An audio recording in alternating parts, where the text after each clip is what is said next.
अस्सलामुअलैकुम, नमस्कार, आदाब। मैं हूं निहाल अख्तर पयामी और आप देखना शुरू कर चुके हैं गांव मोहल्ला। एएमयू किशनगंज को लेकर गहमा-गहमी का माहौल है। देश के शिक्षा मंत्री धर्मेंद्र प्रधान ने जब से ये कहा है कि हमारे पास, यानी उन्होंने लोकसभा में जो अपना स्टेटमेंट दिया कि हमारे पास एएमयू किशनगंज की कोई फ़ाइल ही नहीं है, एएमयू किशनगंज एग्ज़िस्ट ही नहीं करती है। तब से इलाके में, सीमांचल में, किशनगंज में, पूरे बिहार में बेचैनी है। और बेचैनी इस बात को लेकर के है कि क्या एएमयू को ज़मीन दिलाने के लिए जो संघर्ष किया गया था, एएमयू के लिए जो कुर्बानियाँ दी गई थी, क्या वो ज़ाय हो जाएँगी? लोगों में इस बात को लेकर भी चहमी-गोइयाँ हो रही हैं कि जो लड़ाई अब तक लड़ी जा रही थी और जिस बात को लेकर चर्चाएँ हो रही थी, क्या सिर्फ़ ये हवा-हवाई थी? हालाँकि जब से शिक्षा मंत्री का ये स्टेटमेंट आया, तब से लोग एक्टिव हो गए हैं। चाहे वो विधानसभा में अख्तरुल ईमान साहब हों, चाहे संसद में डॉक्टर जावेद आज़ाद साहब हों, माननीय मास्टर मुजाहिद साहब हों या फिर असलम अली साहब हों, वो लोग जो इस लड़ाई में शुरू दिन से जुड़े हुए थे। ये तमाम के तमाम लोग एक्टिव हो गए हैं और कहीं न कहीं इसके वजूद को बचाने में मुसलसल संघर्ष कर रहे हैं। आइए इस इंटरव्यू में हम आपको एक ऐसे शख्स से मिलाने जा रहे हैं जिन्होंने न सिर्फ़ एएमयू किशनगंज की ज़मीन के लिए दिल्ली से पटना तक संघर्ष किया, बल्कि जब यानी ज़मीन मिल जाने के बाद यूनिवर्सिटी को जो 10 करोड़ मोदी सरकार की तरफ से दिए गए थे, उसको दिलाने में भी उनकी बहुत बड़ी कुर्बानी थी, बहुत बड़ा योगदान था।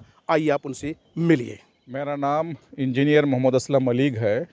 मैं all India Congress committee minority department Assam in charge हूँ।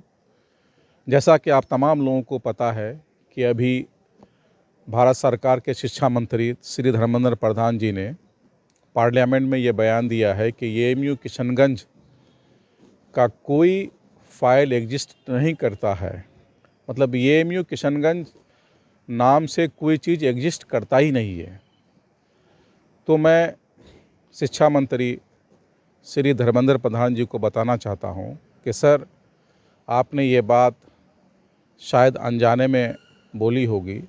आप अपना रिकॉर्ड को वेरीफाई कीजिए और यकीनन आपको तमाम रिकॉर्ड्स आपके यहाँ मिलेगा।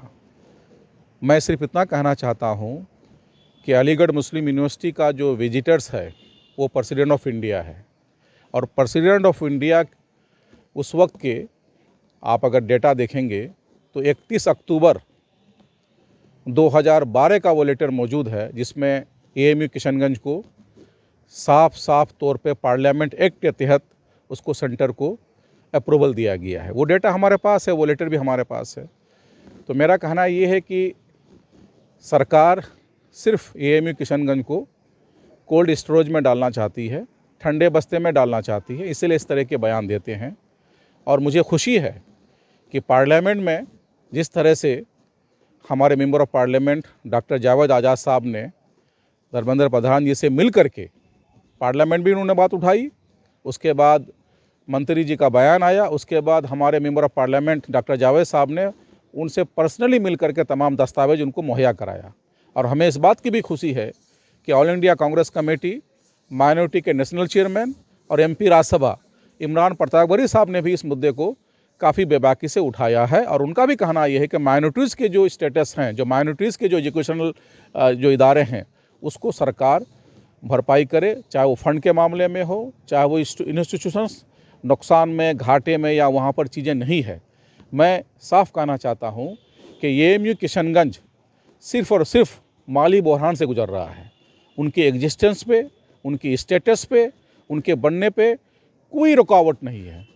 केंद्र सरकार, भारत सरकार फंड रिलीज़ करे और वहाँ पर जो ज़मीन मिली है, बिहार सरकार ने जो ज़मीन दी है, उस ज़मीन पे तामीरात का काम शुरू करे। यकीनन वो सेंटर एक दिन यूनिवर्सिटी में तब्दील हो जाएगा। मैं भारत सरकार से, श्री धर्मेंद्र प्रधान जी से, शिक्षा मंत्री भारत सरकार से अपील करता हूँ कि सर, वो इलाका बहुत पिछड़ा हुआ है, पसमानदा है, एजुकेशन का मामला है, तालीम का मामला है, शिक्षा का मामला है, इसको पॉलिटिसाइज मत कीजिए।